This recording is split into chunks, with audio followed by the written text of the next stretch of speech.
Tai kokios tos Velykos su Mundžero? Iš tikrųjų labai geros. Gausios ne vaišėmis, o mylimais žmonėmis, smagiom pramogom.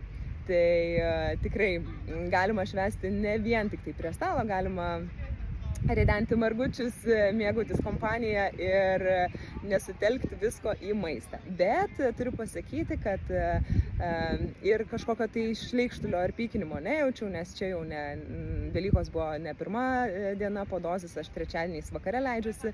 Tai tikrai nebuvo jokio ir šlykštumo, galėjau valgyti iš ryto ir margutį, ir per pietus ir silkutės su balta mišraine paragauti, vakare ėriuko, žodžiu, labai puikiai su saiku, bet tikrai be jokio įsivaizdavimo, kad negera, bloga ir aš negaliu pasidžiaugti švente.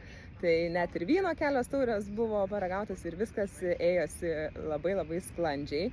Bet apie vyną noriu įrašyti dar atskirą video, todėl kad prieš kelias dienas buvom pas draugus į svečius užsukę ir ten to vyno buvo gal keliom taurėm per daug. Tai tikrai įrašysiu ir pasidalinsiu, kokie įspūdžiai šiek tiek daugiau suvartojus alkoholio su Mundžero.